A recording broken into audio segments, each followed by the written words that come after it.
Okay, it's 6:00 p.m., Wednesday, February 5th, 2025, for our bi-monthly select board meeting. Roll call, select persons present. Chair Jeff Peters, Josh Tracy, and Mike Gould. Employees Brian Mullis, Michelle Nichols, Kelsey Shannon. And we're going to start with the room. Everybody introduce yourselves. Katie Eaton.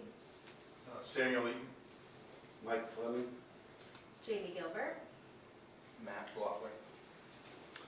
Okay, I'd like to start the meeting with the Pledge of Allegiance.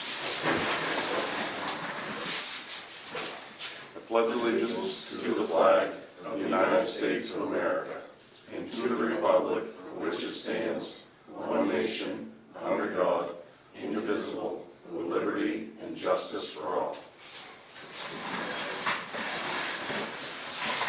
Okay, for any of you that have an agenda, we're going to make a little move in the agenda to accommodate some scheduling. So I'm going to move item 6A in new business to our first item of discussion. Jamie Gilbert is here to bring us offers on the property we've listed. Okay, so first of all, I want to thank you guys for asking me to do this for you. I appreciate the business. I want to thank Matt Blockler. He de-iced some steps for me because I had somebody fall. So he made that safer for us, which was great. And I want to thank Mike and Kyle Wilson for coming over after we had some theft, which is pretty disappointing.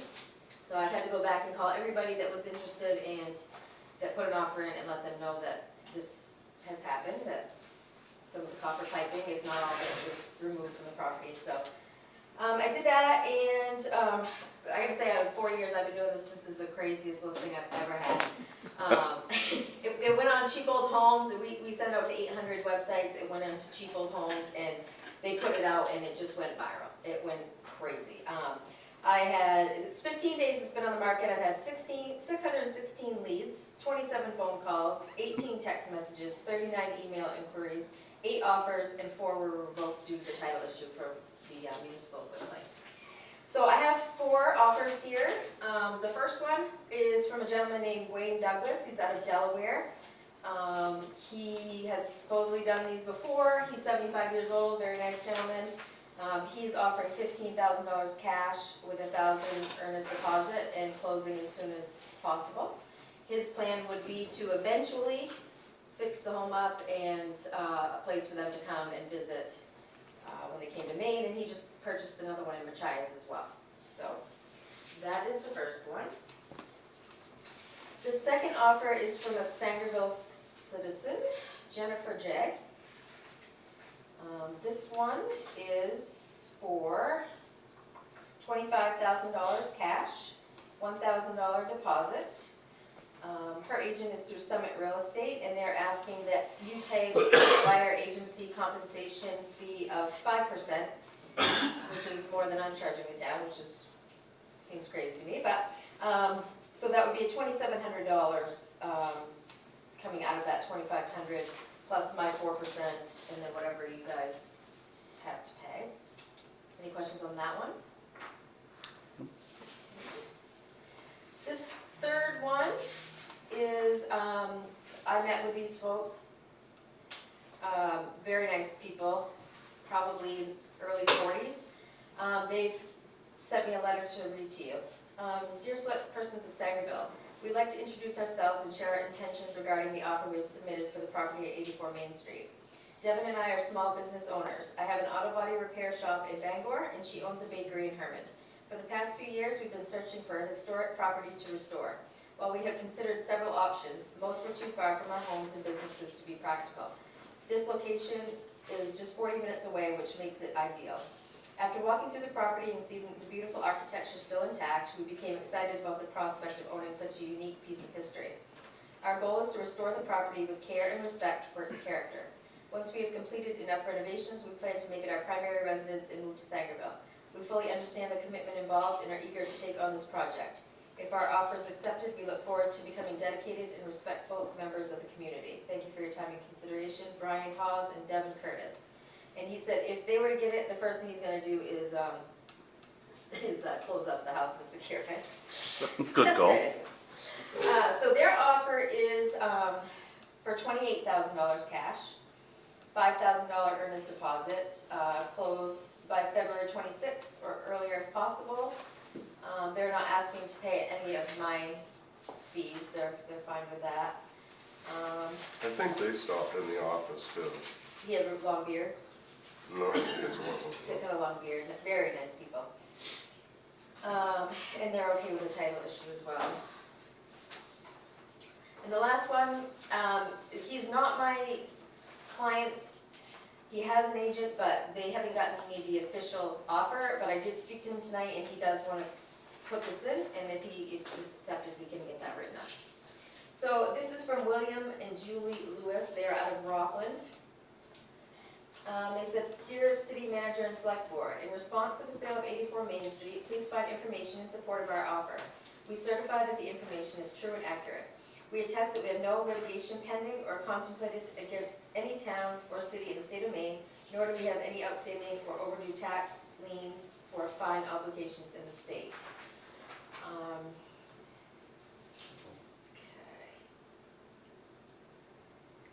don't need to read you all this. This is basically just talking about the property, but he says, "I'm an experienced home improvement builder and previous business owner with 20 years of experience and expertise renovating residential homes and buildings of various sizes and periods. I have the means, drive, knowledge, and skills necessary to expedite and efficiently complete the renovation of 84 Main Street. I have first-hand experience working with and coordinating building standards and codes in Maine and take pride in taking the extra step to achieve higher safety standards regardless of cost. An example of my recent work can be viewed at 34 Holmes Street and 56 Talbot Avenue in Rockland, Maine, and 22 Gray Avenue in Farmington, New Hampshire. I currently live at 56 Talbot Avenue, Rockland, as my primary residence, and it is a testimony to my attention to detail and ability to finish the job. In addition, it demonstrates my ability to conceptualize a major project and bring it to a close. Please refer to the links below for my recent work. Based on the time the property has been without proper maintenance and overall poor condition of the property, please consider my offer of $41,500. The bid price takes into account the amount of repair required to restore the property to its original condition.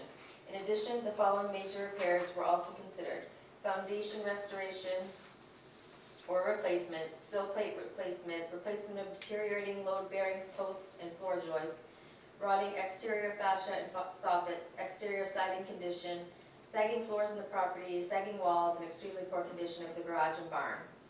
I feel strongly about keeping the historic character of the property. My bid considers the current and future property values based on market trends in the area and region, as well as the cost of restoration versus value. This is a reasonable bid which will be led to a successful completion of this project. Here's a little timetable, 4 phases. Phase 1, foundation, basement, and structure upon closing until October of 25. Phase 2, roofing, windows, exterior doors, exterior surfaces, and landscaping by October 25. Phase 3, mechanical, electrical, and plumbing by March 26. And Phase 4, bathroom, kitchen, and interior renovations by October 26. To achieve an equitable investment price point, the estimated cost is based on 80% of the work being completed by the homeowner and the remaining 20% of work being contracted. The total renovation cost is estimated to be roughly $200,000. Funds for the project will be attained through a combination of liquid assets and sale of real estate of owned property. The purchase of the property will be paid for by a real estate sale that closed on January 29th. Funds to renovate the property are currently available, and proof of funds can be provided upon request. So that is from them. The 4 offers.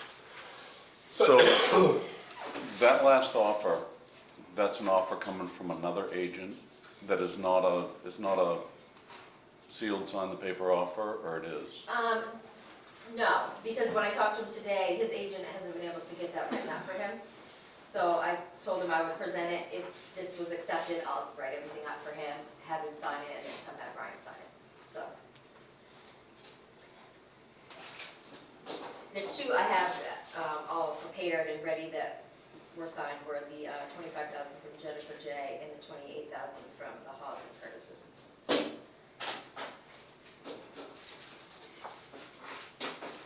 What are your thoughts? Where are we at on this property, do you know? As, What we have it at the cost? do you remember how much taxes they owed after they paid? Like $1,900? Yeah, I think they were close to 3,000 at the time we foreclosed. They had paid some left, but then the copies of the mail, all the stuff we've been doing recently, I haven't figured that in. But still, we're only a few $1,000s. Yeah, probably So 5,000. any of those offers is gonna cover our costs. Right. I think the purpose in listing it with Jamie was to reach out and get the best possible offer we could for the people that owned the property.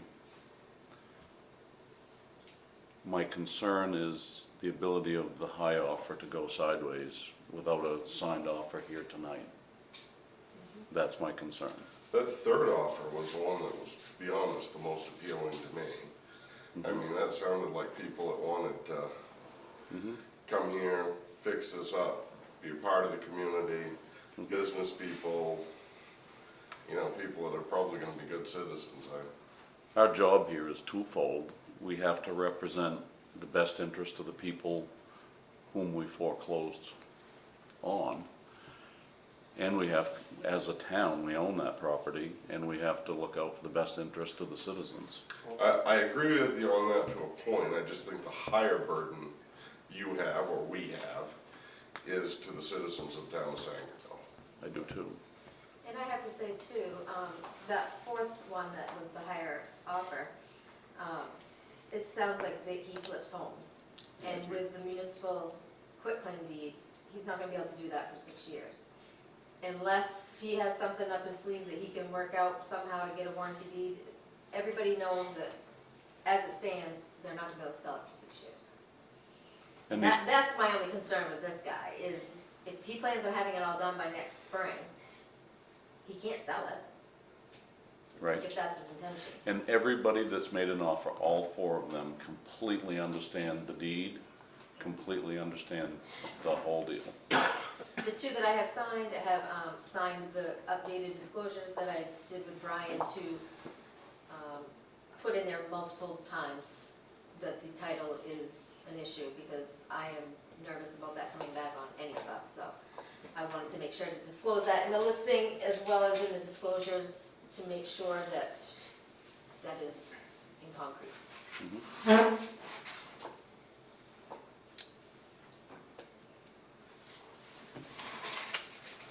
What are you guys' thoughts? I should take the third. I say take, We'll go with the third one. okay, we got a motion to accept the third offer for $28,000, and the reasoning behind it, it is a concrete signed offer that we feel best helps the town of Sangerville move forward. So we have a motion to accept the third offer. Second, vote. Your job is done, Jamie. I just need Brian to sign this, but if, I'm gonna let everybody else know that the decision has been made for a different buyer, but that if for some reason it does fall through, we will call them and let them have another chance at it. Mhm. And what I will do is, as soon as tomorrow, I will send this all to Trumergy and Baldacci out of Bangor. I feel like they're the most comfortable people. They are real estate lawyers. I've dealt with them a ton. And they'll make sure that we're good with this whole title business. Jamie, what are you gonna need for us for the closing? What are you gonna need from Michelle? I'm sorry? What are you gonna need from Michelle for the closing as far as what is due the town? So what will happen is, Sherwood and Baldacci will work on the title and the deed. And it usually takes 2 weeks at the most, if there's no issues. At that point, I will collect the earnest deposit, my company will hang on to that until closing. You're right there. And then once we have closing date, let Brian know, and Brian will have to be there to sign. And you guys will get the check made out to the town of Sangerville, less the commissions and the deed for it. So the check we will receive will be for the amount we need, then commissions, and then the people will have a check for the rest, the people that previously owned the property. Okay, so however you want that done, That's what I just want clarity on that, that's all. however you want that done, however that needs to legally be done. If, once you figure out your number, then, Is that something Baldacci and Tree Words you could probably advise us on the best way to? I guess that would be my thought would be, yeah. if these guys are real estate attorneys, they're gonna be very familiar with that law, and what they say is the best way to do is probably the best way to go. And I've actually spoken to a couple of them there regarding this whole thing throughout, because I wanted to make sure that we're doing the right things, and that I had it down pat what was gonna happen, and, they're very competent, so.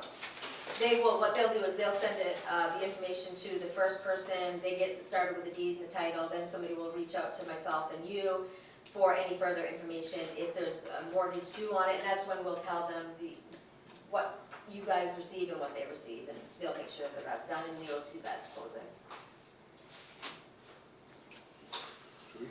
Sounds good. And I am going to make this effective as of right now. Oops, did I get it right? February, not January.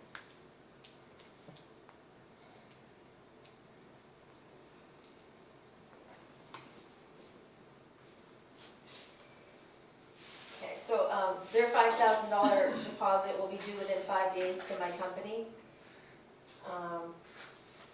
And I'll let you know when that's received. I just wanted to let you know too, in the other conditions, I put this section in for them to explicitly read. Buyers are aware that the town will be giving a municipal quitclaim deed, and the town nor the listing agent can guarantee marketability of the deed following purchase. Buyers have been encouraged to seek legal counsel regarding this. The listing agent is hired by the town and by the buyers to facilitate the transaction and will not be held responsible for the outcome of the sale. Just, so. Okay, All right, excellent job, thank you. yes, Thank you, you're Jamie. welcome. Hopefully we'll get this done in a couple weeks, and Hopefully you find Luke. no. Luke gets stolen a lot. A lot of people like having Luke in their backyards or in their houses. It's like, just tell me, I'll buy you one. But it's our superstition. He's our good luck charm. Yeah? He goes with the sign. He has to be facing the property. It's good luck. And so when somebody steals it, it upsets me. And it happens a lot, especially on the main roads. Yeah. People wait till nighttime and snag. They took Luke and the plumbing and some other stuff. Yeah. Yeah, they took an antique crate, egg crate that was in the kitchen, that's gone. And who knows how much copper. So, you didn't find anything out from cameras? Did they take the satanic literature? Oh, that's still there. You can go retrieve it. I don't want anything to do with that sort of stuff. All right, I'll send all this in tomorrow and I'll be in touch with you, Brian. Okay, Okay, thank you guys so much. thank you. Thank you. Yeah. Yeah, you can. I don't think anybody else can. Okay, moving on, we'll move back to item 2, open session. And this is normally limited to 2 minutes extension per chair. Does anybody have anything for open session? Seeing none, we'll move on to item 3, signing the minutes of the previous board meeting. I have read them, There's 2 of them. and I haven't read them. I read one. Are they together? We got both of them right there. Okay.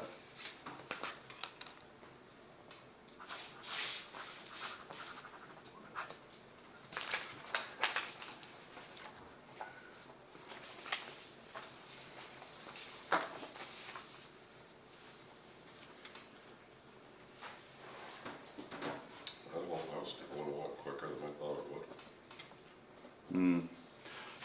I was just nervous of, we had a contracted deal sitting on the table, and I like the idea of the more money, but it's not a contracted deal. We'll take what's real right in But front of also, us. that law doesn't require us to take the highest No. bid, it requires us to, do what we best for the town. I think that was a win both ways. Yeah, especially if we get those people to move their businesses to Sangerville too. Yeah, that'd be good. That's just what we need, is a bakery, Brian. Yeah, All right, moving on, item 4. yeah, that's one of my bigger weaknesses too.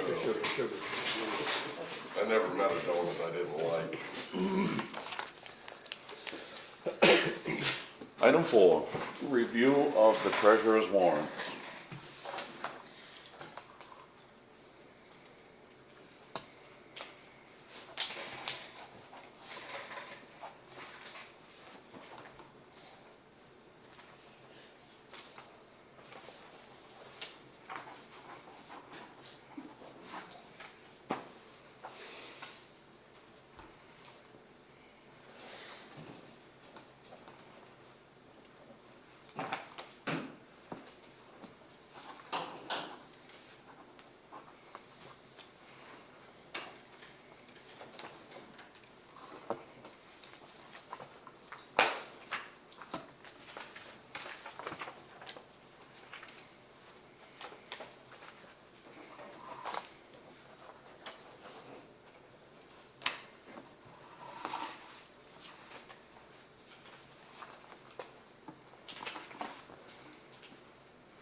That's the big one,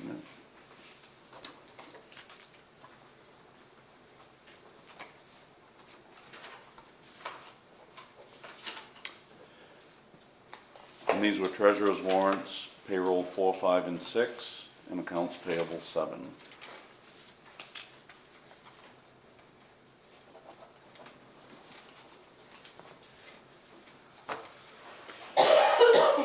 Okay, moving on, next item. Item 5 is old business.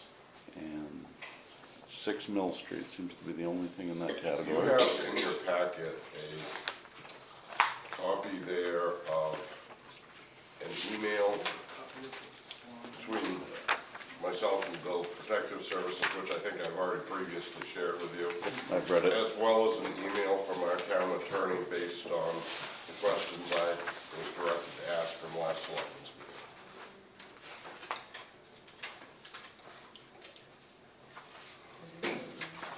And we're in an interesting spot now where I don't see we have the urgency we did 3 weeks ago. We still, I think, bear some responsibility for the health and safety of that property. I do too. But I don't know what that is, or how much money we want to spend. Because I think when the warm and humid weather hits here in a few months, that's going to be an unpleasant. Did you reach out to insurance company? We can't find the mortgage holder on it. I need to go down We need to, to actually I'm go gonna check it out. physically go to Registry of Deeds here in the next few days and see if I can find that. That is one of my next steps. And this is a hard thing. I mean, I've had one of the neighbors express concern about his health and well-being being beside it, and asked what our responsibility was to him. So now that complicates it further.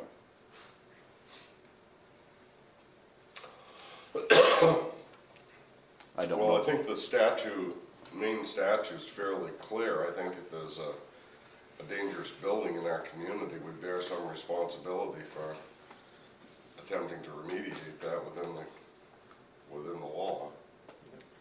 And I think, I mean, you know, I gotta tell you, I think when the warm weather hits, that's gonna be one very unpleasant smelling area. I don't know how it wasn't, I mean, when the initial complaints that, because my first week here was when I started working on this whole thing, and people were just complaining about the cat waste around the neighborhood then, but, well, the smell of that place is incredible.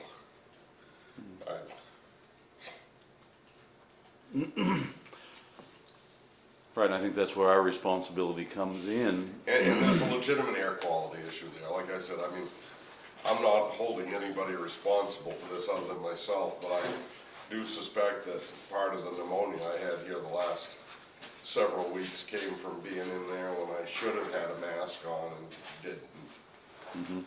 So, So at this point, this is just an update? this is Or do really we need just, to make a move forward? that is really up to you.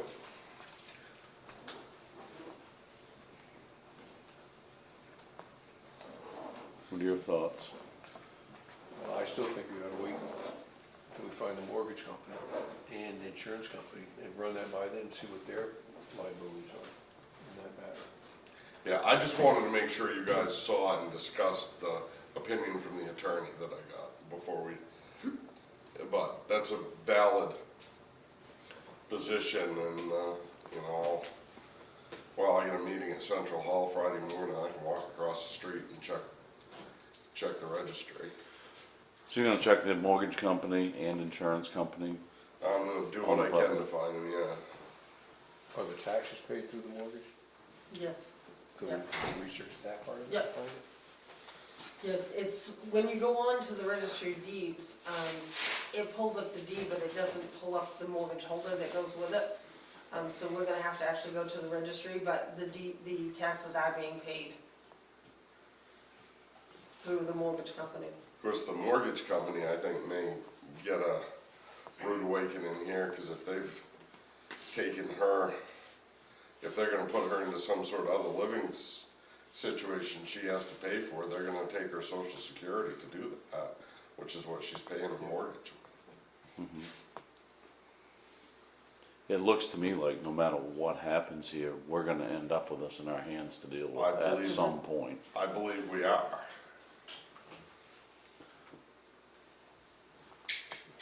What's the way that best, Well, what Mike said probably makes the most sense is, I've gotta go look up that mortgage company and contact them and see what they have to say, but. I don't honestly know what liabilities they hold with all of this, I mean, if you're writing 100 mortgages a year, do you have some sort of, liability policy that covers you for stuff like this happening? I have no idea, I don't know that much about finance, or mortgages, but, I mean, who's on the hook for paying for the place if we condemn it? these are the things we need to understand. And I almost think that's a lawyer question. Cause the mortgage company is gonna tell us, well, you guys gotta pay for it. Do you think this is a question that we should pose to the MMA attorneys at, the Well, MMA no. attorney is gonna turn right around and say, ask your own town attorney, so I mean, we can ask Kristen anything we want, it's just that, you know, everything we ask her is gonna be, cost fall money? under that category of billable hours, but I think they probably use us pretty decently as far as attorneys do. I think we kinda have to know what we're looking at. That was the thing, MMA stressed to me was use your town attorney, use your town attorney, use your town attorney on every step of this. I do think we need legal guidance, and before we ask for it, I think we need to have all the questions in a bag to ask them, you know, who the mortgage holder is, Yeah. all those such things. So I guess, I'll track that information and once I track it down, I'll send a letter to the mortgage holder and say, this is the situation. we Well, and probably, the lawyer may say, don't even contact the mortgage company. You know, No, I think she did say that was okay. I mean, yeah, either her or the MMA attorney said that we could do that. so we don't need a directive or a motion for this. I don't think so. The biggest thing I wanna do is I wanna keep this on our agenda and keep you informed, because at some point we are gonna need to take some action. I believe, I don't think we're gonna be lucky enough not to be forced into taking some action on this. The other thing is, if anybody asks, we've rescued, to the best of our ability, all the cats out of there, and they've been rehomed humanely as within the requirements of the law. So we'll leave this with, you're gonna contact her mortgage company, insurance I'm company, gonna and go to Kristen. the registry of deeds and see if I can figure out who the mortgage company is. I'm gonna physically go there, like I said, probably Friday morning, Mm-hmm, because I have a meeting in Dover anyway. okay. All right. Moving on. Item 6 is new business. The first item, Jamie Gilbert's already been addressed. Second item, item B, Samuel Eaton. Yes, sir. I am here because on January 20th, the Sangerville plow had lost control of his vehicle and took out my mailbox. Mm-hmm. So I'm looking for the town to get it fixed. I took a minute and read your complaint before we started here. Let me see if I can just get it in front of me.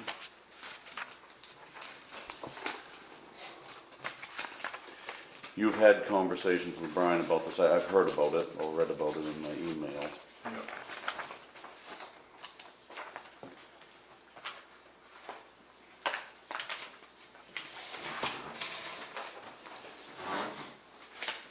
And then what this looks like is the sheriff's department handled this, correct?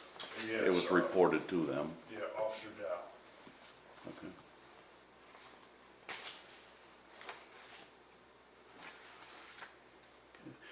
And Brian said he gave you a copy of the town of Sangerville's mailbox policy, correct? Yes.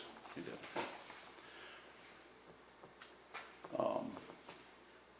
And you've read it and you understand it? Yep. Okay. I understood in my conversations from, with Brian that he extended an offer to pay for the materials to do it, but not for the labor. Is that correct? No, that's not what he What is your interpretation of what? What he offered me was for me to pay for it and the town would reimburse me. Yeah, that's probably more correct. That's more correct, okay. Well, yeah, I'll grant that, I don't know. I don't know if it was my intention to phrase it that way, but I will grant you that I did phrase it that way. Okay.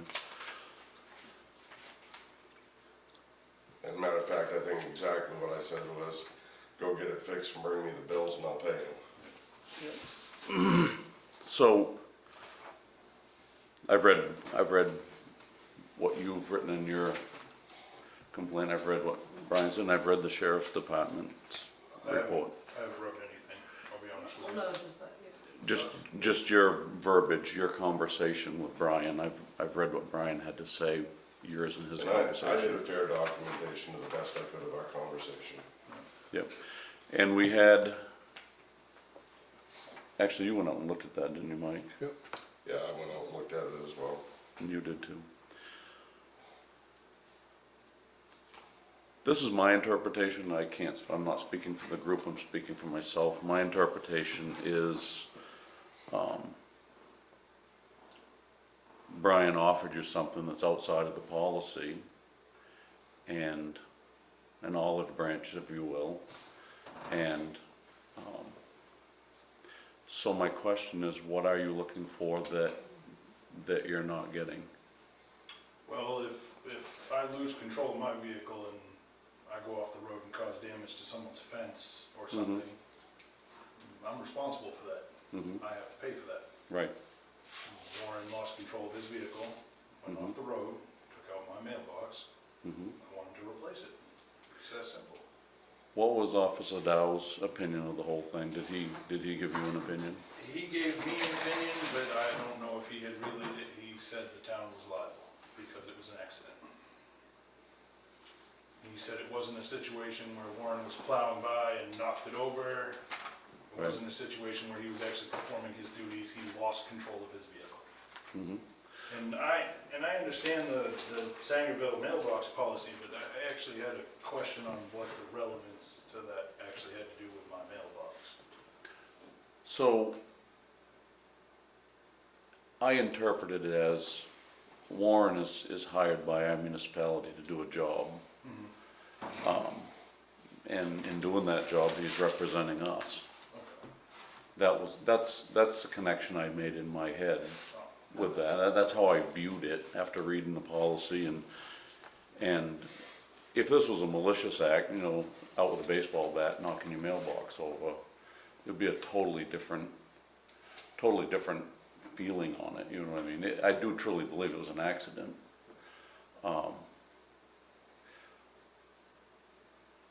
I think that Brian's decision, and Brian has the right to make decisions as a town manager, that's his job, that's what he's supposed to do, he's supposed to handle things like this. I think that, and again, I'm speaking for me, my interpretation is seeing every side of it. I'm not speaking for these two, and they'll, I'm sure they can share with you what they think. I think that Brian extending you that is above and beyond. I think that you should take it and smile. That's my thoughts in reading every side of it. What were you looking for beyond having the mailbox replaced? Just having the mailbox replaced, you know, Yep. put the post back in, a new box. Me and my wife decaled it, we'll re-decal it again so they know where we are. Mhm. That's it. I know, we just got it through sticks. Yeah. It got all smashed. I didn't see any damage to the mailbox. Well, see, Oh, no, that it was actually gonna be my question on when everybody came out to take a look at it, cause the day on the 20th, I took all that and brought it back. I was gonna say, the only thing I saw when I went out, cause I went out right after you and I spoke, was the broken post at the ground. Oh, And I had already sawed off the bottom to it because there's a giant spike out of it. I didn't want anybody to get hurt. I was there before all of that. I'm Okay. not sure what time it was, but sure, the guy down called me, I went out and looked at it. I didn't see any damage to the box other than the post was broke. I mean, that's the only Yeah, no, damage. it doesn't, No, it doesn't shut, I The can't whole do mailbox anything is to it, actually yeah. crunched. Unfortunately, Have you gone to the hardware store and priced what it's gonna cost to repair this? I'll be honest with you, I haven't really looked into it, but based off of what I did before for Lowe's, it's $300.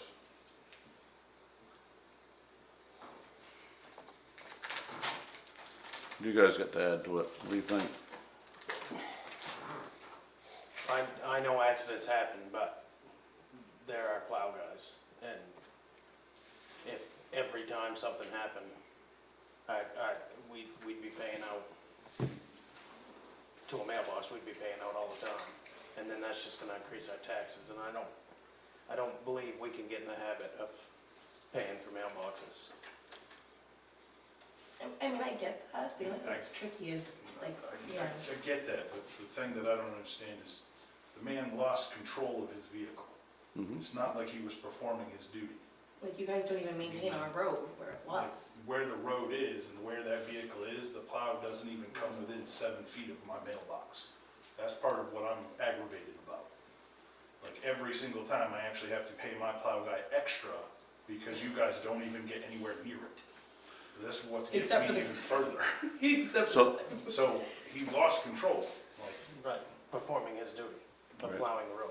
so I guess the better scenario is based off that logic. If he is performing his duty and he goes off the road and hits a house, he's not liable for that. You know what I mean? I mean, that's the logic you're going with here. I mean, Oh, that would certainly become an insurance claim for us, and I don't think our insurance company would view a claim on a mailbox as payable, because there's a policy that sets us outside of that. My feelings, the other question I had is, was the mailbox within the guidelines for the postal service? Was it inside, outside the guidelines, or did anybody check? I did not As make far sure. as placement, Yeah, location, I don't know that. it was outside of the roadway though. Yes, yes. I mean, in other words, if you would be in the plow, well, you'd be plowing coming down, I mean, you'd be plowing that coming back on that side, so I mean, to me, I guess whether it slid off, hitting it from the back, hitting it from the front, it is the duty of the plowing. It's just an accident. Would you feel the same about it if some other citizen hit your mailbox? Or is this somehow part of the, because we've had this conversation about the plowing of the roads before, you and I. And I understand how you feel about it, I've very clearly got that. This, we simply, tonight as a select board, the only thing we can and the only responsibility we have is to come to a solution. So it doesn't matter who or what, we need to just come to a solution that everybody's happy with. My feelings, personally, and again, I'm not speaking for any of the rest of them, my feelings are that the offer that Brian extended you to go get the stuff and do your mailbox, I think is a really, I think it's an outreach. I think it's an attempt to settle it, and I think it's a good attempt. I think Brian did the right thing, even though it was outside of our policy, because you're valuable citizens in our town. We want you happy. We don't want anybody upset. And I think Brian was trying to do that with his offer. Do you feel that way? I'll be honest with you, I respectfully understand his approach, but from a moral standpoint and from my interpretation of the policy, this doesn't fall into the guideline, so I don't accept it. Okay. I mean, the whole policy, when you read it, reads plowing as in the action of him doing it. Mm-hmm. The second he lost control, he wasn't in the action of performing his duties any longer. So beyond that, we would have to look at our or his insurance paying for the mailbox, which, looking at it through the town's eyes, you know, that's, you know how insurance works. One black eye is bad, two black eyes is really bad, and they fix that by upping your rates on your insurance. And I don't think that benefits anybody either. And once we go beyond this offer that Brian has made, we're talking about an insurance deal. And I don't think that benefits anybody in the town. That's why I was just asking for it to be fixed. Mm-hmm. Part of what gets me about the whole thing is I still have yet to receive an apology. Like, I understand stuff happens, but Mm-hmm. like, I haven't even received, you know, I'm sorry we took out your mailbox, but Right. And of course, that's way beyond our reach. No. yeah, and I understand that, but like I said, I've stated my case on it. I mean, you guys can decide as you choose, and I'll do what I have to We do certainly, on mine. we certainly do not want any hard feelings in the town in any way. And one little last thing I had in my mind, one of the hard things sitting in this chair, I mean, I know you guys, and I feel you're an important part of our community. But every single thing that we do is analyzed and scrutinized from every single side. So if we make a decision tonight to do something with this, the next person in line is going to expect that and more. It sets precedence, everything we do.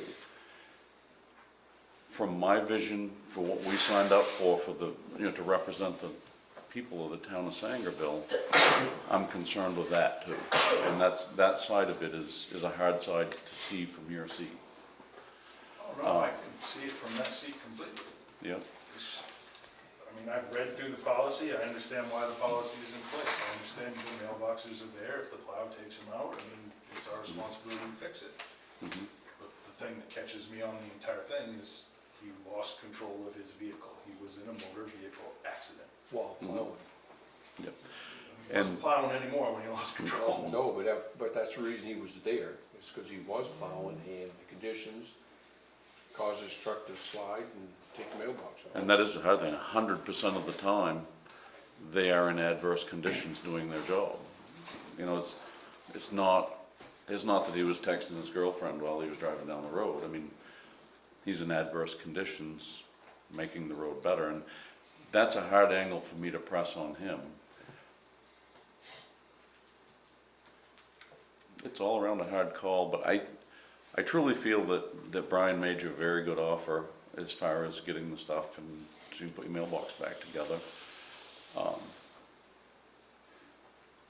What do you guys' thought? I say we stick to the policy. It stinks, but that's how I feel too, because I'm just afraid that it's gonna be a revolving door.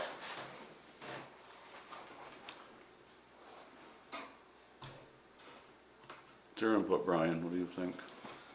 You know, again, I don't want any hard feelings with you folks. I don't want any hard feelings with anybody in town.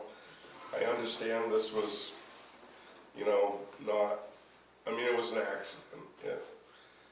It was one of those things that happened, and that part of the complaint you had before was part of the reason I wanted to offer you, you know, something a little bit outside the policy. Say, hey, they had a hard time getting up over the hill on the first storm. You know, I don't want to be jerks to these people and say, well, no, it's not our problem, it's your problem. So I made this offer, even though I knew that I probably shouldn't make this offer because it was outside the policy.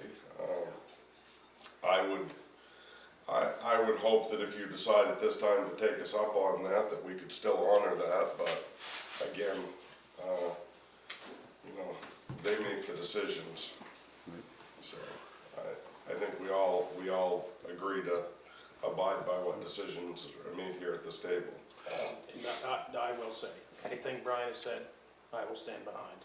So that That's- offer,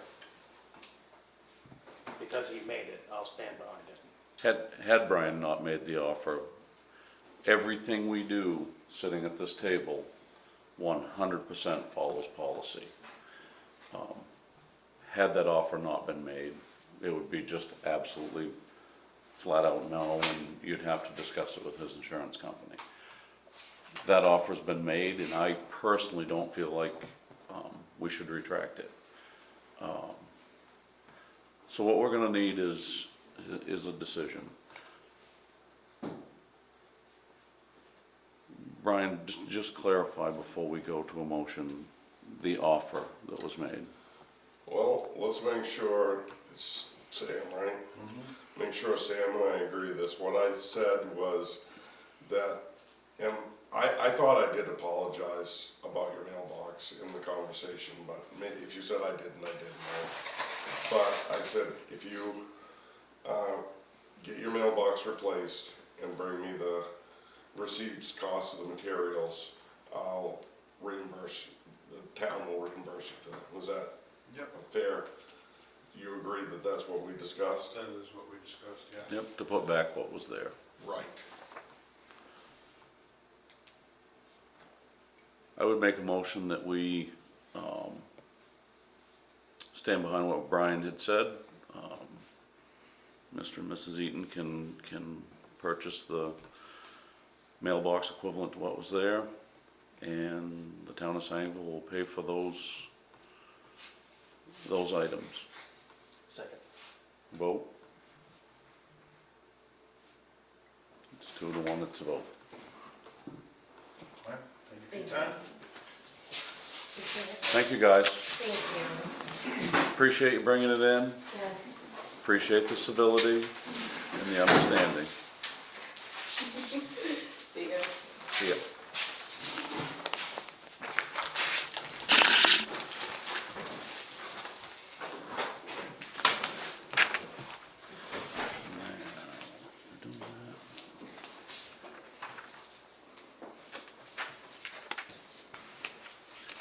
Okay, moving on. Item 6C, USDA contract.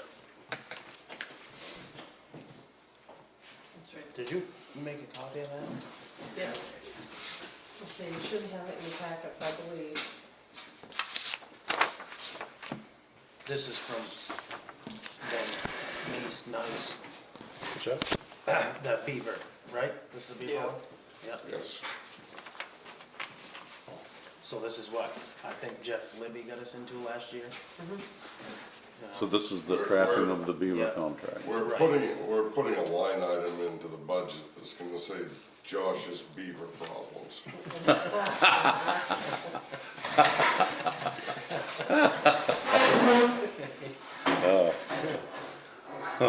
I'll leave that till later.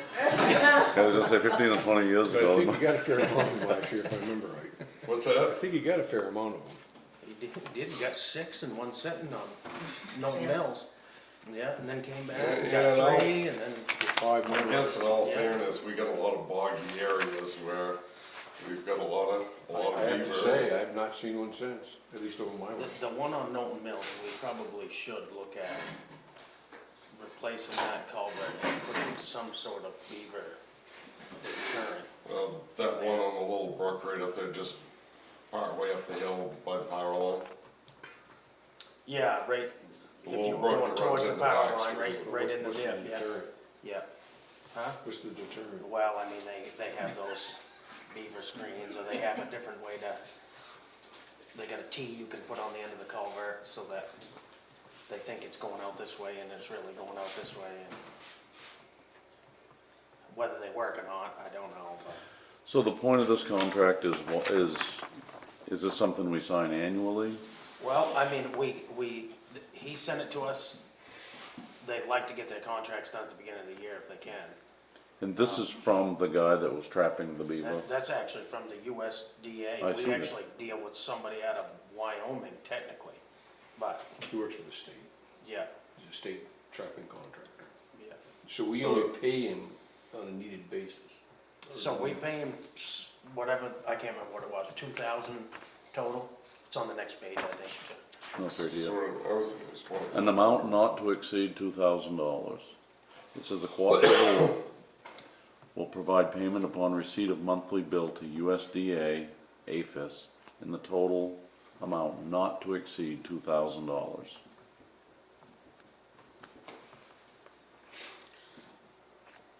So, And we do, all joking aside, we do have a line item for that beaver control under our summer roads.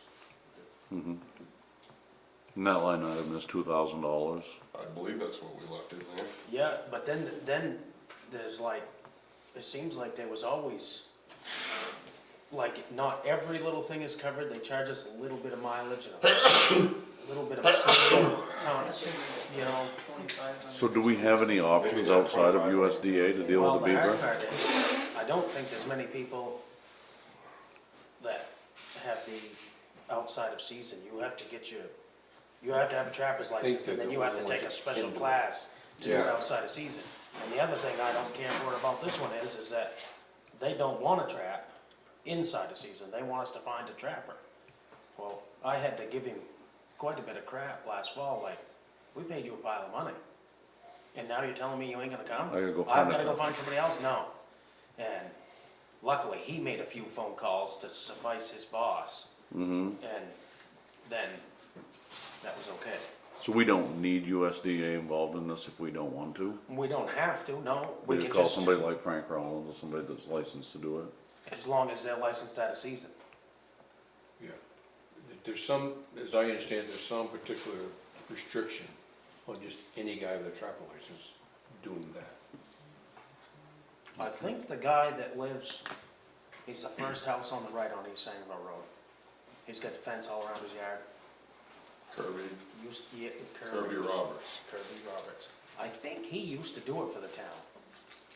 But the rumor I heard, and it's a rumor, was we gave him too much crap about how much it cost, each beaver.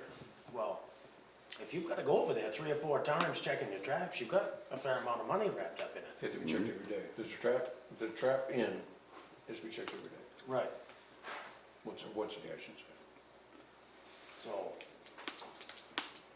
You're the one with the most experience, Josh. Trapping beaver.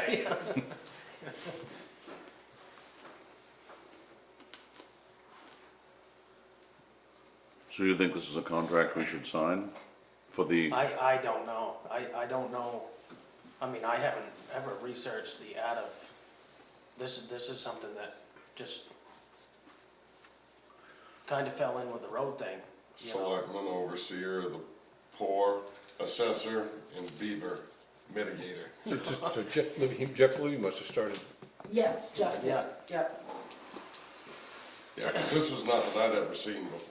And I'm, according to that guy, he does, I mean, the first day I called him to tell him we had a beaver problem on Knowlton Mills, he was in Forest City, and I don't know if you know where Forest City is, but that's above Callis, and they have, I mean, he's got Well, there's a only lot three, of there's towns. 5 in the state, down to 3.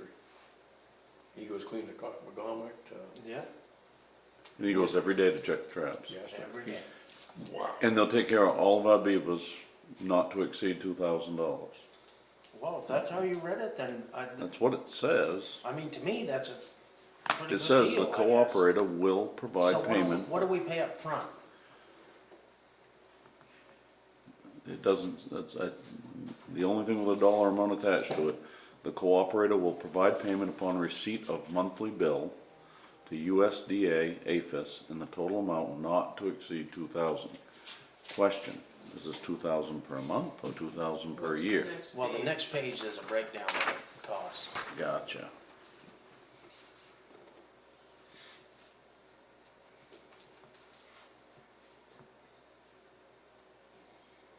Well, I was kinda thinking, you know, that I forwarded that email along to you with his contract, so now you had to be the man. I guess there's no built-in travel cost. I must have missed that email. Travel cost $100. Tank of fuel in the Super Duty. No.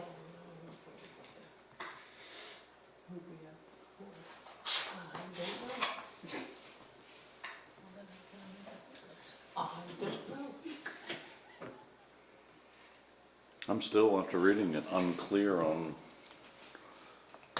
the billing process, and do we get billed, or do we automatically just pay 2,000 for the beavers to go away?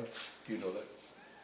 It's just a monthly bill that we get. It seems to be like we started out with maybe like an $800 deposit that we did last year. But I don't know, because by the time Jeff came in, it was in February. Mm-hmm. I think he started this guy somewhere in June. Does it say deposit anywhere?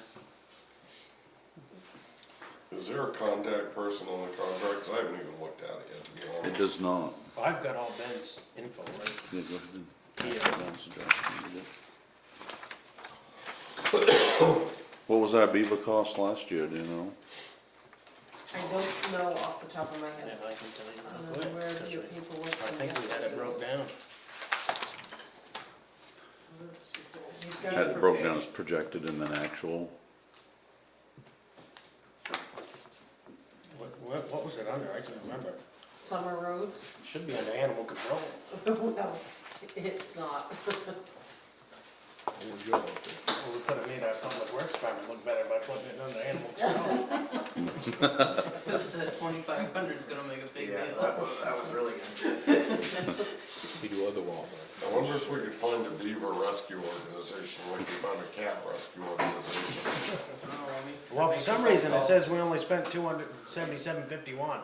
I saw bills for more than that, so That's not right. I know that ain't right. But it was put down 2,500 in beaver dams, so that must be about what it cost us, or a little bit less.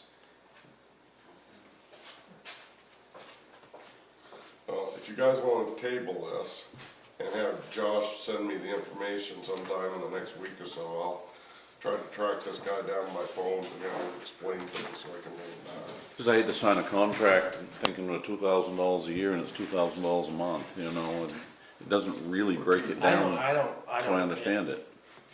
I mean, unless they really changed $2,000 it. a beaver, that's some pretty high-end beaver at that point. I'm going to work part-time if that's the case. Yeah. Keep my mouth closed. All right, we're gonna move on. Yeah, I make a motion, we table this for more information. Fire chief and beaver update. Whoa, I didn't get involved in this. That's what you get for sitting back there in the corner smirking.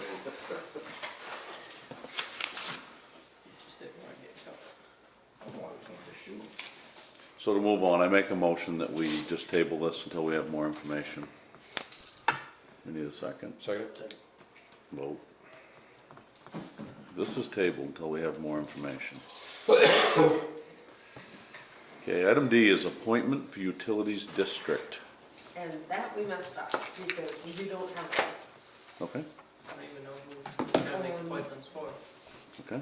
The position was left because Rick Pellerin You know the guy's name? passed, so Ben knows.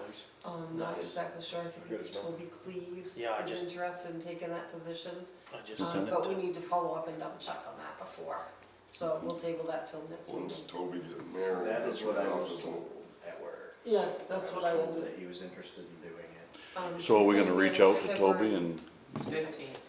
are we gonna reach out to Toby and Confirm, see yes, if, confirm he's truly interested? yeah, And an appointment doesn't require us to put it out for everybody to apply, just, no. okay, we can just appoint.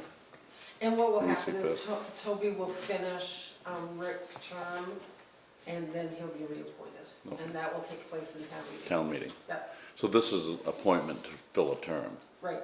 Gotcha, gotcha. Okay. Remind me, and I'll give Toby a call tomorrow. Okay, I can't remember when he's getting married The off, I 15th. think. February 15th. you got me. No, that's this year. Okay, moving on, item E is copy machine contract. We abandoned ship on the Kyocera, or basically it more or less quit working on us, and If you approve that, we have. yeah.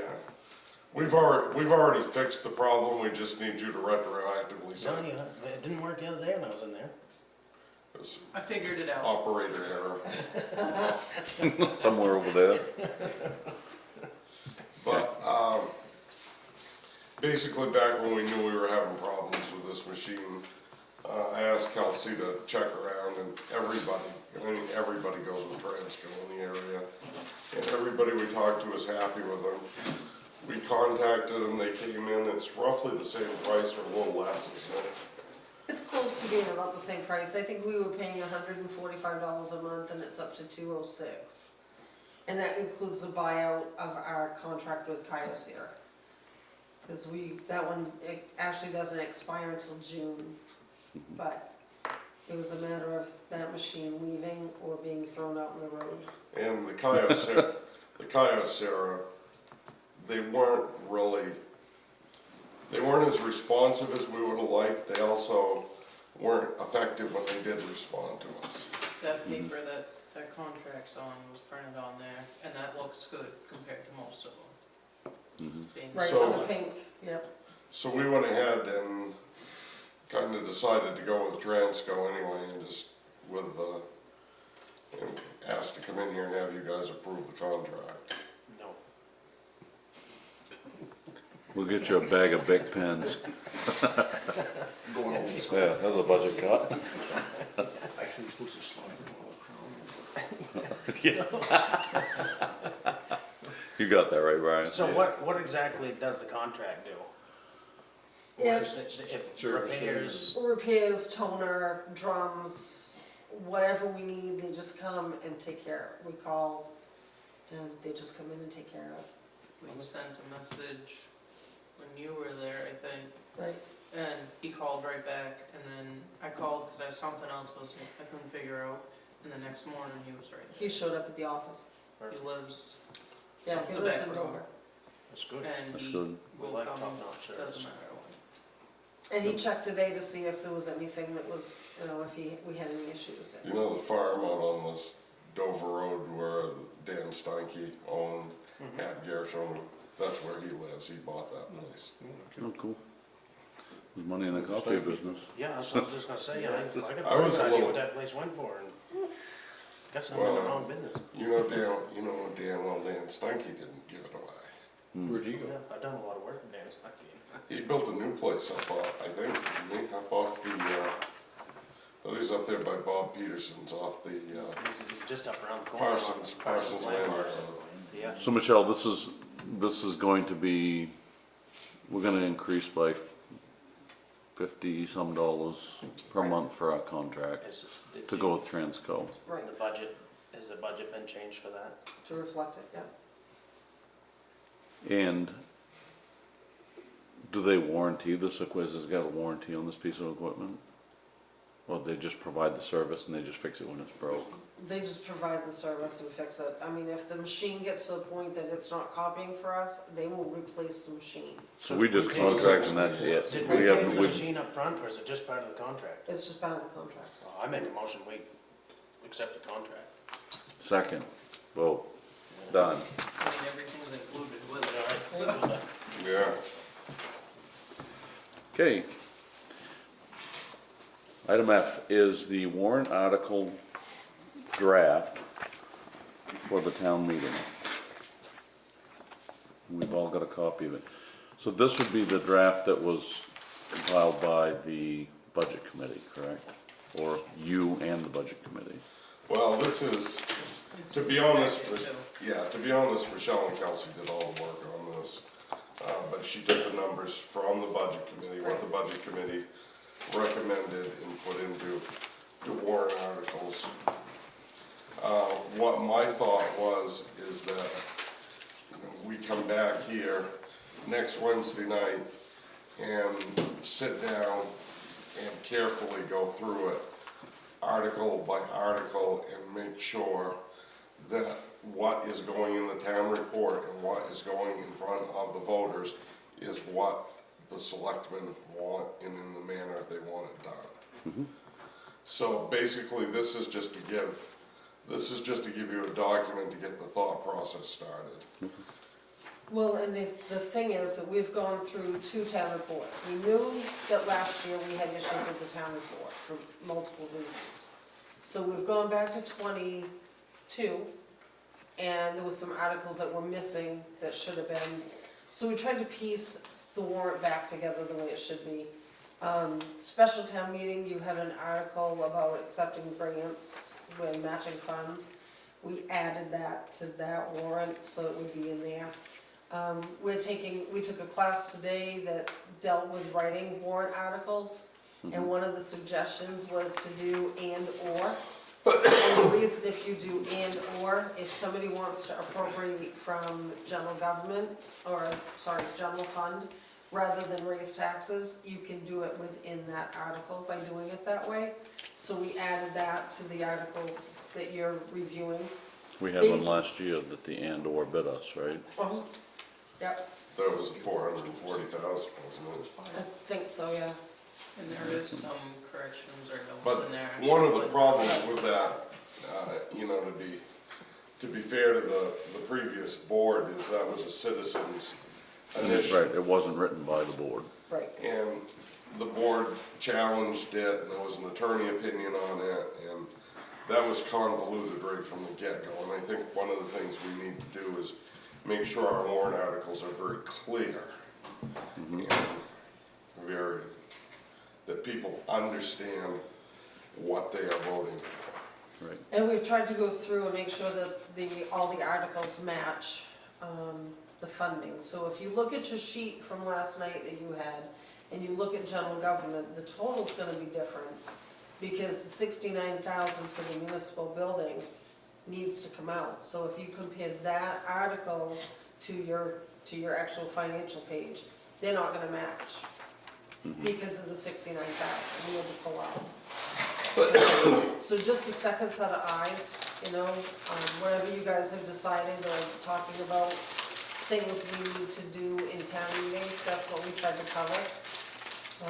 But it will just kind of give you a guideline as to what we're thinking about. The one thing I would like to throw out here right now is, do you want me to contact Dover about the dump and see what it would cost, if they would be willing to have us back, and see what it would cost, so that the people can make the decision on that, or do we wanna let that one? I think that should be a people's choice, yeah. I agree with you, Josh. That's a big enough And I've number heard that it enough should be. about it where I think Yep. the people should be able to make that choice. So that would be a homework assignment to, Well, Alcina's supposed to be at the same meeting I'm at on Friday morning, so. I'd kind of like to know how many people, I ain't been to the dump in, Maybe once a week. 25 years for me. yeah. I mean, I gotta believe there's a lot of people in town that doesn't even use it anymore. And, Actually, since Ryan's put his thing up there, I've been using it, you know, Well, with his permission. Yeah. I know there's still a few people that go weekly or. I've had people bring it to my attention when they heard I was Yeah. getting this job, is can you get us back into the Dover dump? And we've had it right in this meeting twice that I can remember. I think I've sold maybe 10, 15 stickers Dump for this stickers? year so far. I bought two. Yeah, Exactly, but And exactly. we're paying It will- a hell of it a will lot of speed money. up. Yeah, it will speed up because when your summer people come and summertime people start going to the dump more. that's my question too, though. You look at the amount of money Yeah, we're but paying I mean- and the amount of dump stickers we're issuing. If you break that down by the sticker, You know, It's a we lot, used that's last. what we, what I'm we saying. could buy them all a dumpster and still Yeah, we save money. used- Or we could What put two about last massive dumpsters right at the town garage and have them picked up once a month, Hmm. you know? That's why I asked. That's a I third, mean, that's a third option that we hadn't thought of.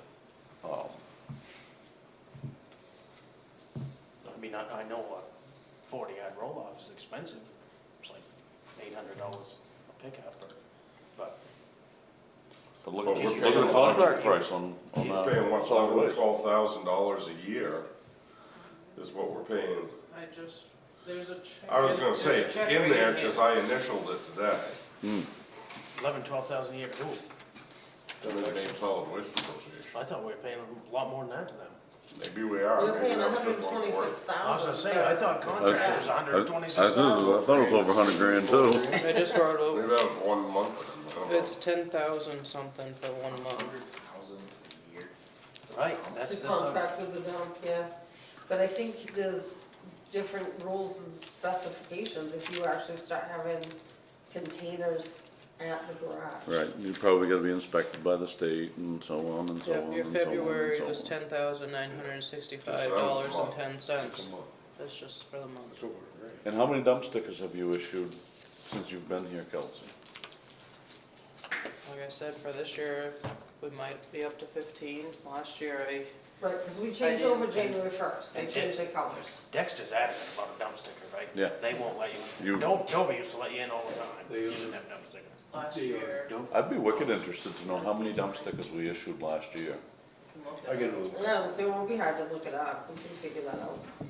Yeah, they'll look at it, cause like, since back when, as you back in, each standards are looking at it. Cause I haven't got it on my new truck. And he clued me on it real quick. I think they bring us, I would- what, 300? Oh, these bailed out one of them. I don't know, he took a bunch back when he Brought brought them. us some.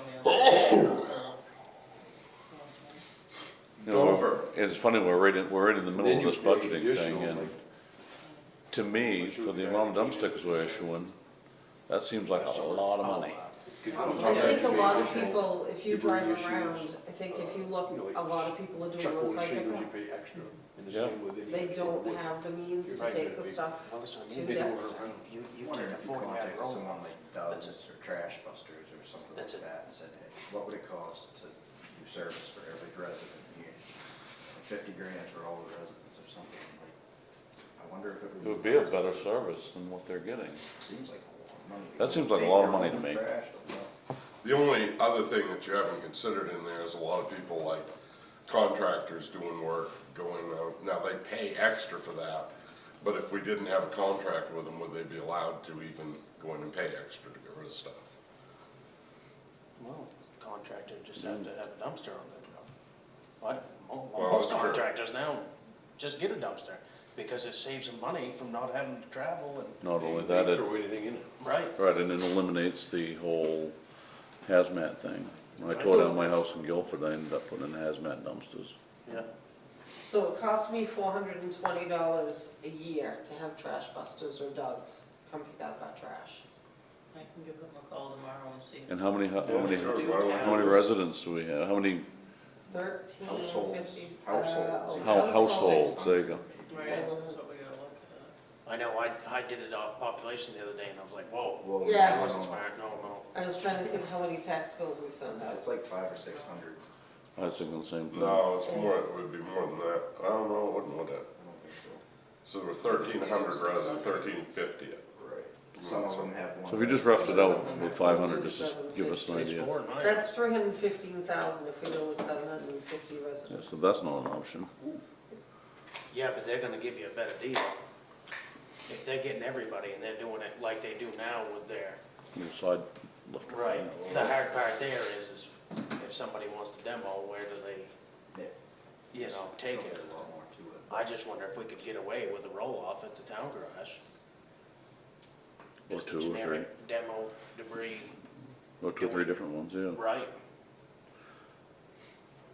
I think it warrants discussion. I think, I can call them.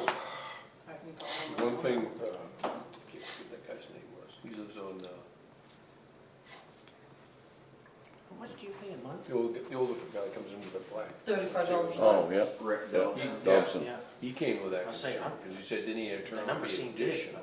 I'm Right. $75. He's already a month gonna for pay. a He says the yard Dover or a doesn't yard do and a that. half Right. dumpster that I do, You just- and they come weekly and dump Yeah. it, Yeah, they come weekly to the house. To me, $75 a month is worth the gas, Mhm. So we're kind of talking outside of the agenda, but it's, something that's been here multiple times. Well, no, because we're talking about town warrant. Yeah. so. But I can make some phone calls in the morning. And I can look at the dump stickers in the morning. Find out I'd be what wicked it interested would to be. know how many people bought dump stickers last year. And they're $1. Right. But if they're going to the Dexter dump that we subscribe to, they have to have a sticker, they're not gonna let you in. So if you look at how many dump stickers are issued, if there's 100 dump stickers issued in a year for $126,000, they're making bank on us in the trash business. Yeah, it's $1,200 a sticker, right? Mm. Check in the morning. Okay. So this is for informational purposes at this point. The warrant draft. Okay, moving on. Item G is fire department furnace. You're on Yes, that. that's me. I know I've spoke to some of you guys about this furnace out here, and Brian as well, but lately, it's been going out every few days, it'll quit. It was an issue since last year, before that, it's been an issue for years. Apparently, something in that furnace is tweaked, so there's a plastic coupler in there that strips out every few days. And Robinson's keeps coming and putting a new one in it, and then they'll come and put another one in it. We have a service contract with them, so we're not paying for them to come and do that. But apparently, part of that service contract is not to repair the bigger issue. They'll take care of that coupler, but they will not replace the burner on that furnace. It's just not in our service contract. My biggest thing is coming in at least twice a day to check on it, make sure we have heat. And then when it doesn't have heat, I call them, come down, let them in, babysit them, and get the heat back on and all that.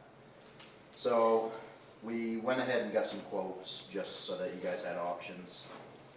In order to replace that whole furnace, Robinsons gave us a few different options, which one was Modine propane unit, which was like $9,600. One option was a thermocrite oil burner, basically the same thing that's out there, $10,000 to replace it. Another one was another propane option, GE, it's $10,900. McCusick sent me this over, you guys don't have a copy of this one, but I'll give you a copy. This is a thermocrite oil furnace, same deal, basically replacing what's there, $93.95. And then we have a third option, which is Ryan Sandberg, that lives right over by the post office here in Sangerville, has his own oil plumbing heat company. He said that he would gladly replace the burner, just the burner, which would correct our issue, for $1,050 something. which- $1,052. Yeah, that's the cost of the burner.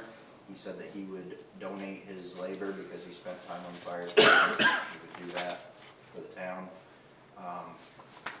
My suggestion, obviously this is up to you guys, but my suggestion, the way that things are with the way the budget looks and the way that everything's going, we may be able to place that burner and get 5, 8 more years out of it or so for $1,000, or we have to spend 10,000 into trying to redo the whole thing. My suggestion would be to ask Ryan to replace it for us and be happy about paying $1,000, but. So I have a couple questions. First question, if he replaces the burner, Robinsons will still honor the contract and keep on servicing it? As far as I am aware, yes. We also have McCusick said that they would be happy to do a contract too if Robinsons didn't. But honestly, we pay what, almost 600 a year, 500 something a year. For the contract? Yeah, It's nothing signed, it's and not. when I called and asked what was on it, they really couldn't tell me. So they basically, if you want to do it, at the beginning of the year, you pay this $500 fee, and they'll do it for the year. But you have There's to no- call for yeah. everything. But if you're coming in 4 or 5 times a week to fix the broken furnace, We think it would be cheaper to just replace the burner, but I've tried and tried and tried. so the other question I had is, anybody done an analysis on the rest of the furnace? Is the firebox cracked? Is They there any told- other issues? They told me that it just needs a burner. They didn't say anything about the rest of it. But How old they, is the furnace? I couldn't honestly tell you. I think it was, yeah, I bet it's I going bet on 30 years. It's gotta be probably, yeah. I honestly don't know the answer. Why won't they replace the burner? They probably would, but that we'd be paying labor if they do it. Oh. Because it's outside of our contract. Their contract, the way, like we found online, basically that contract, it says some repairs are covered. And the way that they word it is basically, we're gonna pick and choose what's covered. So we have this contract every year for $500 or $600. Yeah. And I mean, lately, yes, we've got our money's worth out of it, just the times that they keep coming. But if we have a new burner in Then it, Victor- do we need it? Do we even need to pay 500 a year? Because we're probably not gonna have an issue, at least for a while. And the other thing that we found out is with that contract, it's supposed to include a cleaning yearly, but they don't just do that for you. You have to ask for it. So that hasn't been done as part of that contract yet. So, just options I wanted to bring to So you we guys. haven't had it cleaned at all. And not in at least 2 years that I know of. I mean, normal cleaning is like, what, $250? Well, if we're already under contract to have it cleaned, this is my thoughts. We could call Robinsons, have them come clean it, because it's part of the contract. While the burner's out, let's look at the firebox, and if they say, yeah, it's all good, Then then move on with replacing the burner. Yep. What do you guys think? There's no point in putting a new burner on a furnace that's, Yeah, it's got No, more. but can we swing a furnace right now when we're on the tail end of, no, you can't. so. I mean, I do, I hear what you're saying. I'm happy to do just that and have them come clean it and look at it. And, you know, like it's, the last time they were here, they put a new coupler in it and they put a pump on it too because it messed up the shaft when it's all out of whack. And it's been running for, I think, 4 or 5 days now without an issue. So we may be on the tail end of it. Last year, we had 4 or 5 service calls in a row, and then finally it ran for a couple months straight. And we didn't have an issue again until this winter, because once it warms up, we don't run it anymore. And But I that called doesn't- Robinsons and asked for a detailed report, and it really didn't have anything. Any details? Just we came out these Does days. Chris walk across the street and fix it, or? No, no, they sent somebody else. So for the sake of saving Matt's house, can we make a motion to have you call Robinsons, have it cleaned? If it's $5, okay. Go ahead and have Ryan come do the burner. And do you think we should have Robinsons quote it too, or Ryan's gonna be the cheapest, gonna be no labor? Yeah, and he's in town, and I. He's the same about He's a residents. I mean, citizen. we're small business people, and I Yep. would I'm just with you. give it to them on that. I mean, that's my thought, you know. So the cleaning, in theory, we've already paid for it because we have the contract. And I think I'm with you, just, we'll have Robinsons come clean it and inspect it. And if they find anything else, Yep. It'll If they give us- find anything else, I'll come back to you guys with the options again, and we'll go from there. as soon as it's been cleaned, then we'll just revisit it and make the decision what to do with it, once we get an answer on the condition of the furnace. Oh, that's perfectly fine by me. I'm in no immediate hurry to get it taken care of. I'm all for doing it the best way that we can. I just don't see putting $10,000 in it unless we absolutely have to. Well, I just hate to have you wait 2 weeks to come back, you know, knowing that, you know, if they come tomorrow and say the firebox is good, then it's 2 weeks more that you could, yeah, but. It's been 2 years. Yeah, I know, but you do a lot for that fire department and the town, and if we can shorten it up by 2 weeks, to me, that's, you know. So I'll make a motion to, let's get Robinsons to come clean it, and if it's all good, we'll have Ryan Sandberg put a burner on it, We do have a meeting next Wednesday too. a workshop, Oh, right? Yeah, no so rush. you know that could be decided then. You could conduct business, you just have to post Post it, yeah. an agenda. I second that motion. So I will do that with the understanding that if it is an issue with the box or anything in any way, then we don't go forward with the burner, we come back and talk about it again. Correct. Thank you. No problem. Okay, moving on, town manager's report. As usual, we've covered most of it. Most of what we've been doing in the office is budget over the last few weeks and meeting with the budget committee. Brought you up to speed on the Mill Street issue. We've already, and I said we've put the RFPs out for mowing, and I'm gonna put the bid packages together tomorrow so that people can pick those up. Have them back on the 28th of February, and we'll decide at the March meeting. Mr. Eaton's complaint we've disposed of. I met with Chris Newt last week, and basically I wanted him to be aware of Mr. Eaton's issue where he said, and he didn't bring that up tonight, but he had told us in the office that Lauren's truck was illegal to be used. So I guess he decided to drop that That's a good move. issue. So anyway, I let Chris know about that. Told Chris that we were pretty happy with that, at least I was pretty happy with the way they were taking care of the roads here in town. I don't have any issues. We've had very minimal complaints, really nothing after the first storm. And we discussed the fuel issue, and Chris kind of stated he didn't really have a problem with it the way it was. So that's put to bed. Town Hall Committee met on January 21st. That was the first day I had this crap, so I decided to spare being contagious to all of them. I figured coming to a meeting like this, I'll just sit beside Josh, so I'm shit, you can say. But, Leave it alone. so I missed that meeting. George Bell came up twice, and Mike was there with us. Still waiting on the estimates for the roof. And I did stress to George how important it was that we have something to take to the voters on March 29th for a report on this. Melissa Getchell has done a report for the town report on behalf of that committee. And it's already put in. And she did a nice job with it, in my opinion. She's super organized. Yeah, she stayed right on task and didn't put anything in there that was ambiguous at all. Ryan, What's that? can we give them a date, like, listen, we need a number by this date, period. If you can't, I thought I'd pretty much done that when we talked with George last. George, if I remember the conversation, was also gonna go light the fire. Yeah. And it was over. because he's only brought group people in. We've got earthwork, foundation. I'm definitely gonna be following up with George if I don't hear from him here. I mean, we need to know all these numbers.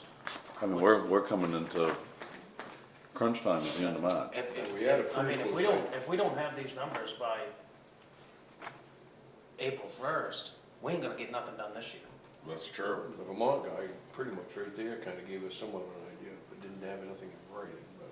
He said, what, about 18,000? 19.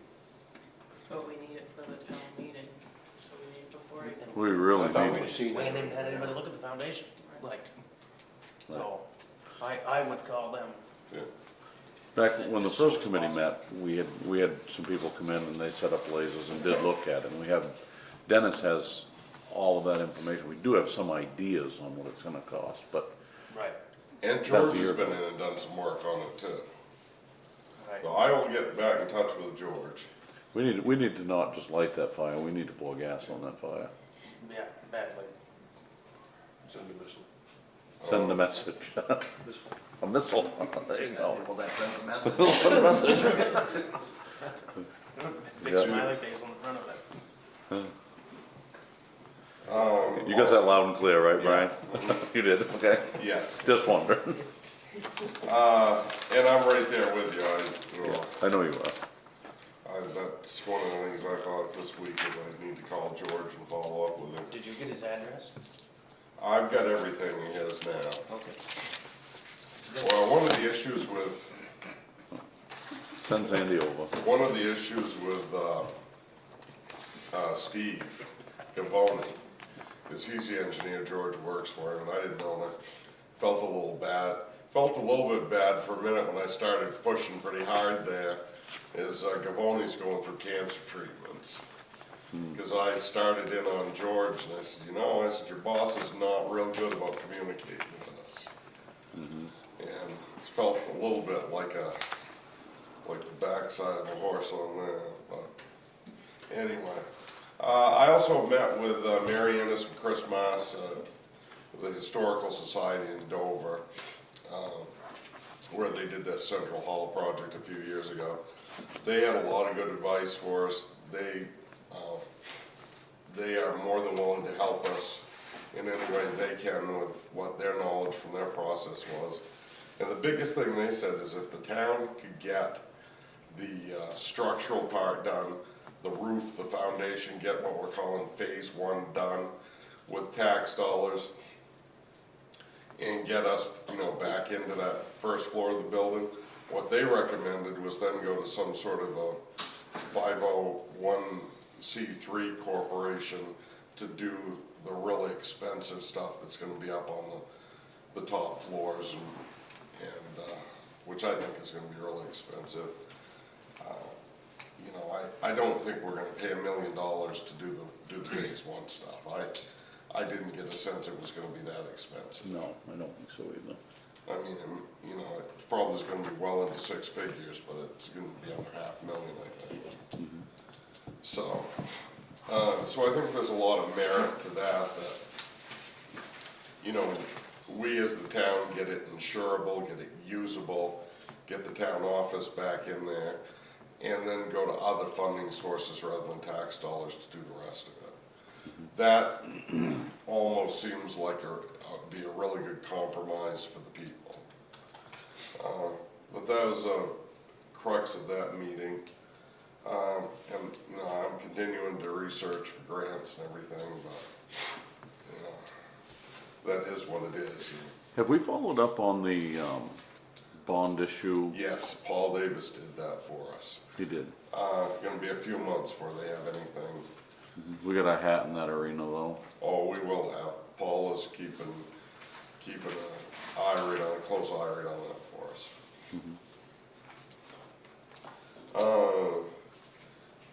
Worked with Jamie on this sale we completed tonight, and she talked about how much. I mean, I bet. Boy, I probably talked to 2 or 3 people a day that have called about that, wanting just background information and stuff, emails. So we've got some of that in the office along with what she did, but I think we made a good decision on that. The other thing, I don't even know if I put it in here, I may have dropped the ball on that, but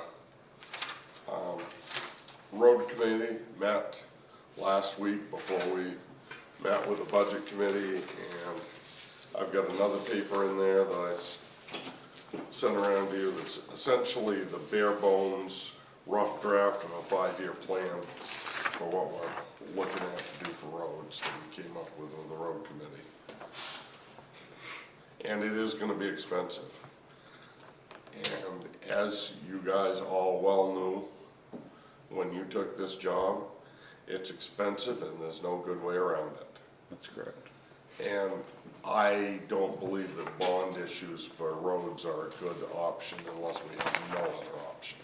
Or you're doing something that's gonna wear out and you're paying interest on it to boot. Right. That doesn't make sense to me. It's the same idea as using a credit card and not paying the balance off at the end of the month. Well, you look at Monson, they do $1 million every 10 years.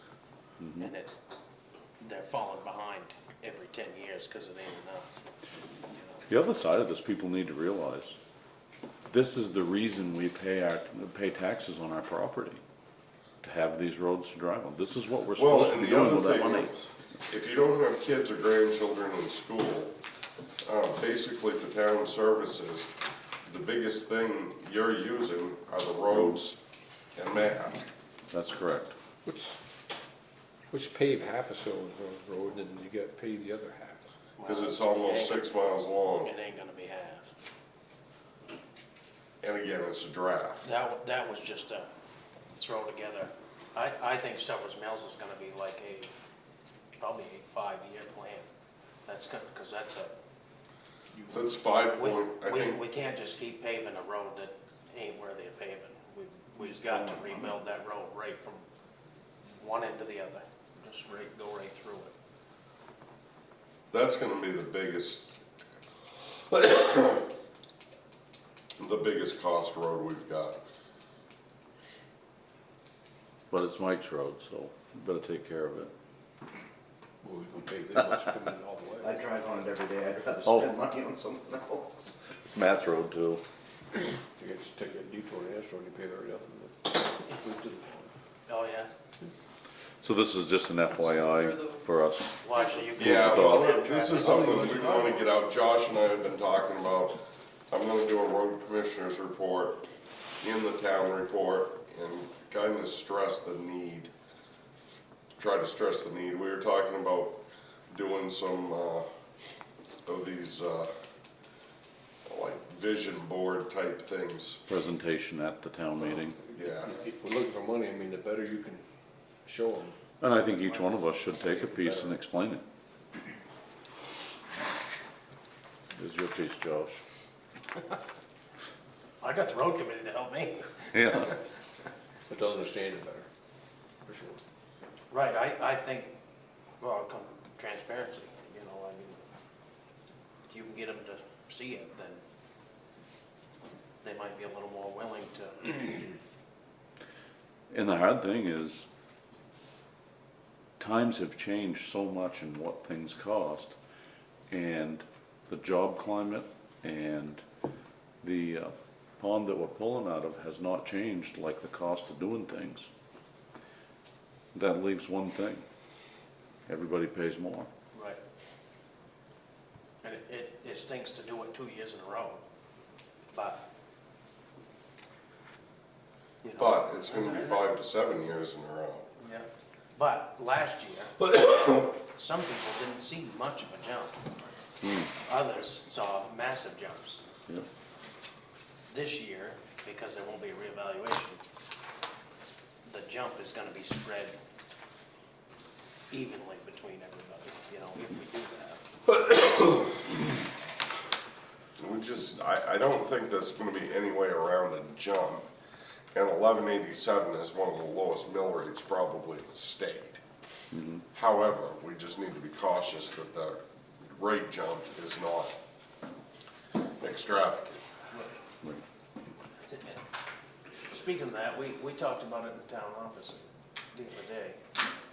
I wasn't aware that we didn't charge, we have no commercial zoning. We have, the only zoning we have is shoreline. Yeah, and then Michelle brought up the point that Guilford doesn't either. Most towns don't, So unless you have a But comprehensive you plan. have businesses that really should be covered a little bit more. I don't think that's necessarily, like my business in Guilford, that's a commercial property, they come in, they look at my equipment, I'm taxed on my lifts and my office equipment, and it is a commercial property, Yeah, and I'm charged commercial tax. But I will say this, in the town of Guilford, for the tax I pay, I receive really good service. right.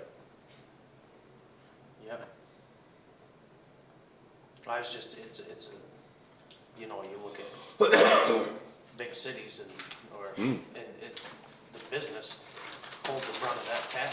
The other side of that coin is the fact that we don't, we should use that to promote people to locate their business here. Right. We're not big city commercial zoning for you, whatever your business is, store or Right, body shop or whatever. so I What's mean, your ISO rating on the hydro district? I honestly would have to look, I couldn't tell you that right now, off the top of my head. All right, we'll move on here. Select board concerns. You guys got anything? So one thing that I wanted to mention, last night I was looking at our financials, and the county tax didn't look right to me. It's not right on that financial form. It should be $211,432, that's what your payment is this year. What is it again, Michelle? $211,432. isn't that near the tail end? I think so. I think in your financial packet, Josh, it's 188,000 something, and that's wrong. I think that was last year's. Yeah, I think we got a year off, but I didn't put that in the package. You didn't? Go over it, sorry. Yeah, that's okay.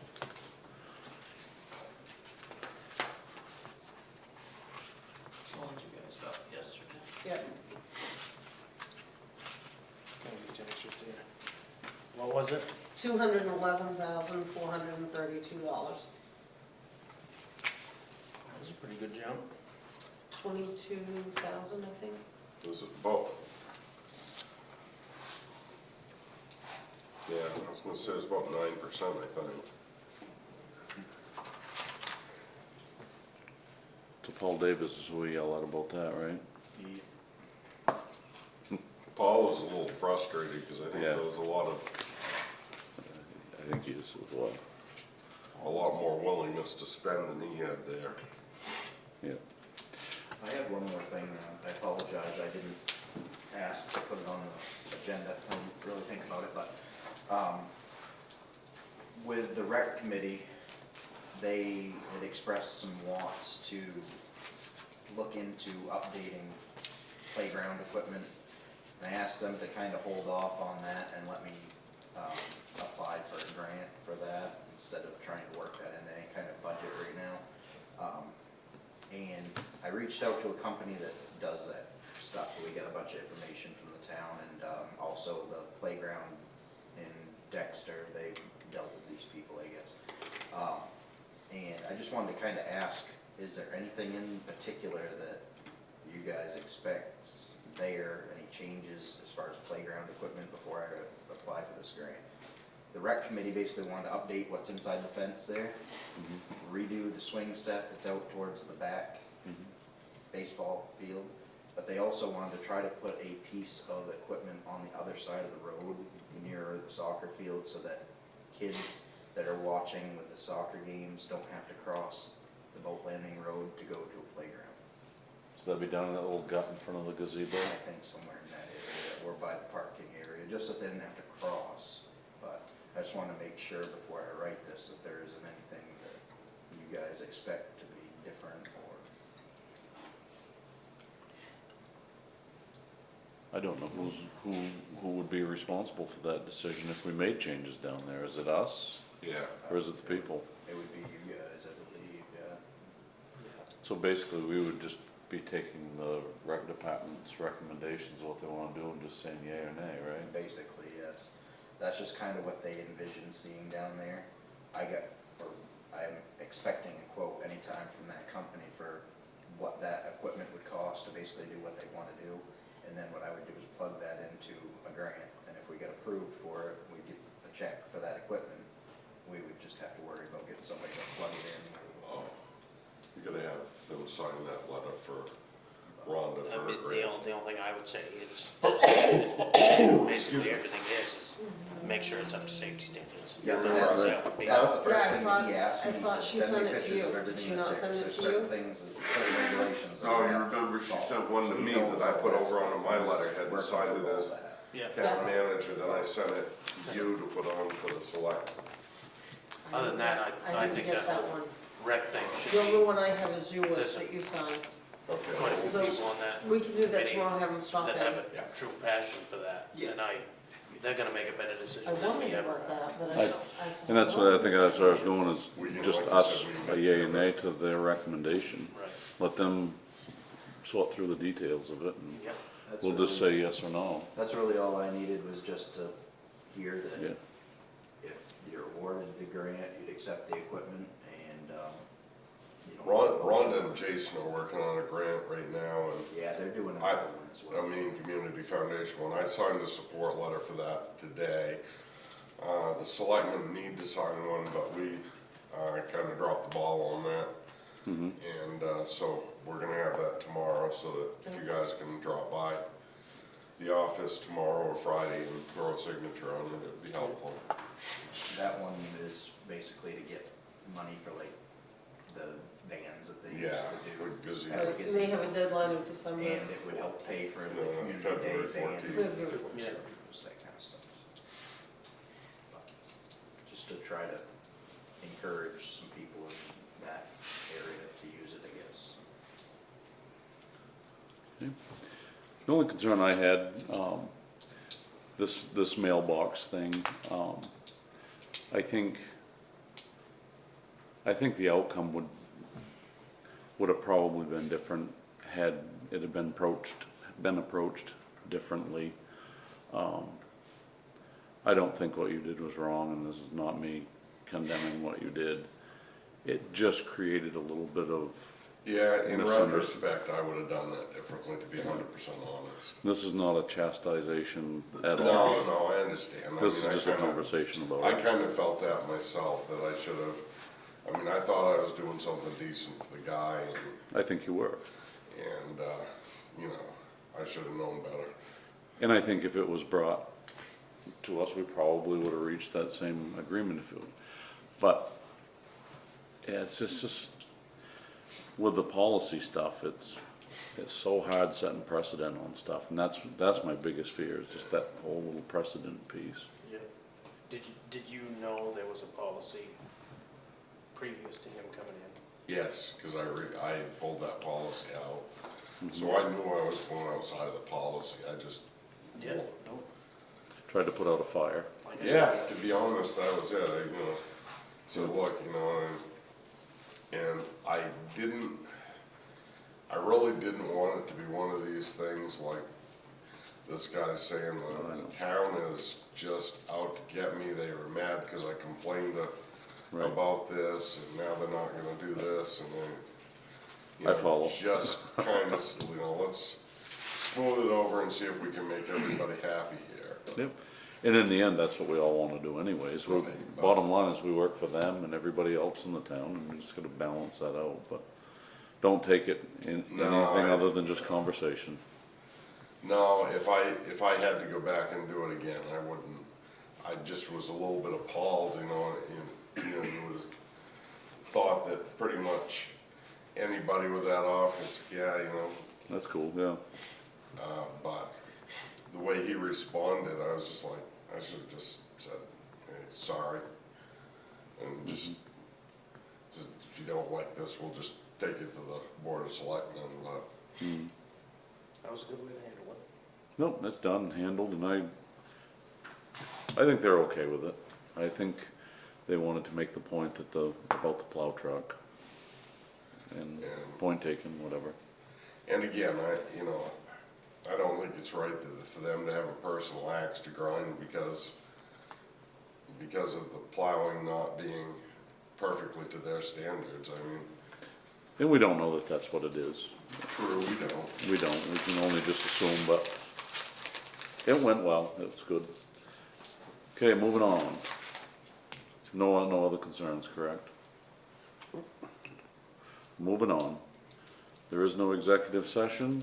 Made a motion, we adjourn. I second that motion. We're adjourned.